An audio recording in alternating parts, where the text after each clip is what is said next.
Hi guys, it's me, Susan. Welcome to Cruisin' with Susan. Today is Monday, December 22nd.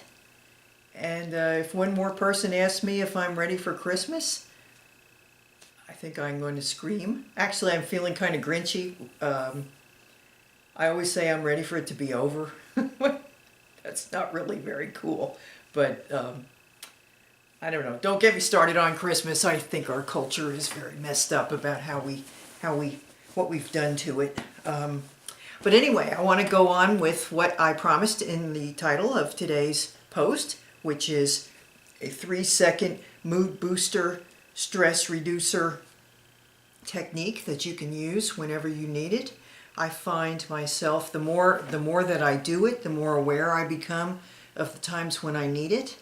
And of course, you can't fix what you don't see. So it's the awareness that's really the most important part of this. To notice, for instance, I will notice that all of a sudden that my shoulders are kind of up in the air. And it just feels really normal to me, but that's because these muscles along here are tightened.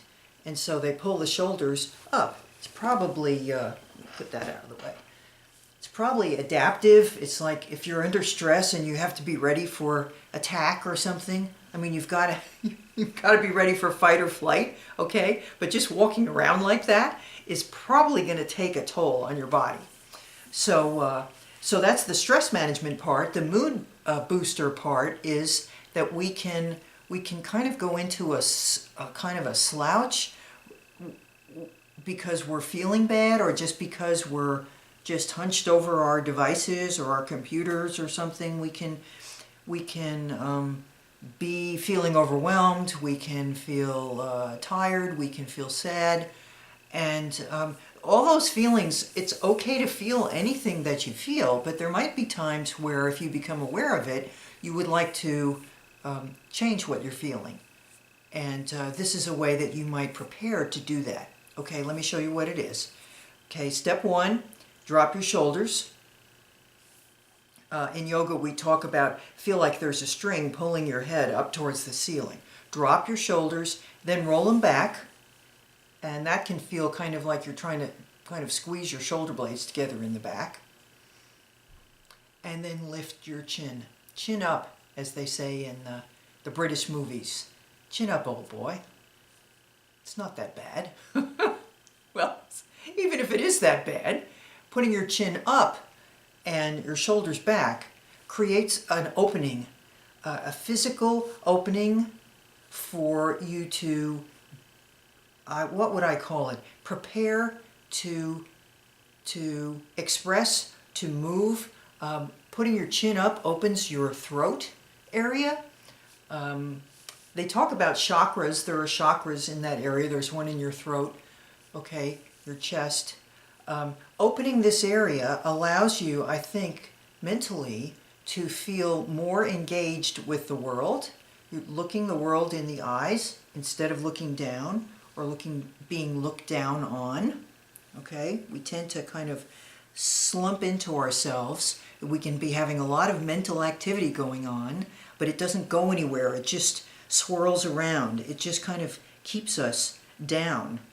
Okay, so the dropping the shoulders, rolling them back, and lifting your chin can create a shift. At that moment, you're ready for something different to happen. Now, what that is, or what you allow to happen, that's going to be up to you. You may have to develop a further ability once you have shifted and opened yourself to then decide, what do I want to do right now? I have many choices. I can try to feel better, but when you're opening like this and you're engaging with the world, you're less likely to try to feel better by eating or drinking or doing something to just kind of make your feelings go away. You're more likely to be able to be proactive and think, what can I do right now that will help move me forward? So try that and practice it. I would like to hear from you whether you find any benefit to that. I think the advantage, it's almost like being in a mood or being stressed is like being under a spell. And this little technique breaks the spell and allows you to shift. if you choose to.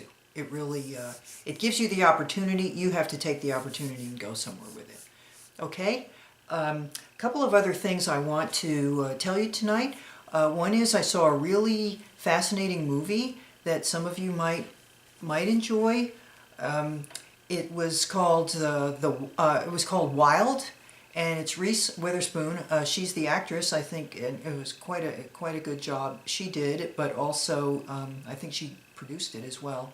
Anyway, it's a true story about a young woman who is probably in her 20s, who decides, for reasons that become gradually evident throughout the movie, to hike by herself, to backpack on the Pacific Coast Trail from Mexico almost to Canada, 1,100 miles, and the story of how she does that, how she handles the actual hike, but then also the story told by flashbacks of why she's doing it and what she's working out.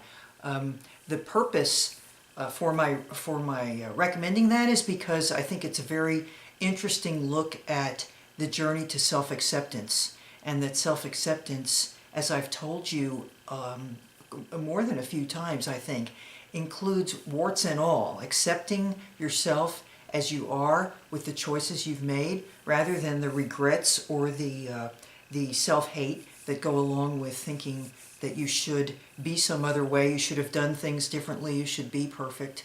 It's not about perfection at all. This was a very interesting process to watch someone go through, and that she needed to do it by herself was also really interesting. Although sometimes I wondered, God, what were you thinking? How did you? She wasn't prepared at all, but she learned along the way. Okay, so that's that. It's called Wild with Reese Witherspoon. It's currently out in the theaters. One final point I will share with you, because I really need to tell someone. I'm very happy that I have supportive friends and family. Sometimes you just let me get my pillow back. You just need a hug. Today, I don't have all the final pieces of the puzzle, but I was at least told that I may have some kind of weird-ass condition that usually people who have it have HIV. And so they're doing more advanced testing to see if I have HIV, but they really don't think so because I'm so healthy. So it's called idiopathic C4 leukocytopenia. And anyway, idiopathic, the hematologist told me that really it basically means we have no idea why you have it. If you in fact have it, it's a suppression of a part of my immune system that fights infections. And she thinks I had it before the cancer treatment. Well, we know I did because I already had this. I mentioned I have yeast. I have recurring yeast infection in my esophagus and throat, which is interesting to me, that thing I was saying before about opening your throat. Anyway, so we don't know for sure. She took a ton of blood. They're going to let me know the results hopefully next week. I have another appointment. She's not sure she'll have all the blood work back due to the holidays, but we're going to see. And she said even if all the blood work comes back totally normal, you still have to go to an infectious disease doctor, which I got an appointment for that for next week, because we have to find out how to treat your recurring infections. But it's also possible that if I have this idiopathic thing, this idiopathic thing, that she's never seen it. She said it's so rare, she's never seen a case of it. Now, she's a younger woman, but she was very smart.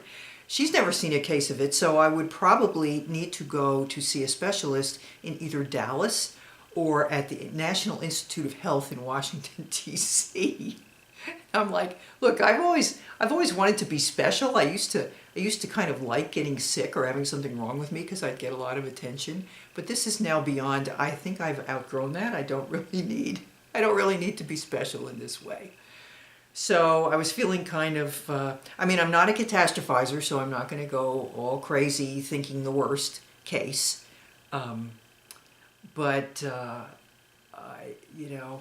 I just could use a hug, and so I'm going to hug my pillow, and I'm going to think of you all hugging me, because I know most of you, certainly the people I know, and probably the people I don't even know, would be happy to hug me right now if you were with me. And I really appreciate that. That's one of the reasons I wanted to be sure and make this post tonight. Okay, so that's all I got. I will surely fill you in when I have more information on that. In the meantime, practice your, if you care to, practice your stress management technique. And I'd love to hear comments of some of your own techniques that you use to kind of snap out of it, or to alter a mood when you notice you're stuck in one. And so until I speak to you again, I urge you to live well, laugh often, love much, have fun over the holidays, and I'll see you soon on Cruisin' with Susan. Bye.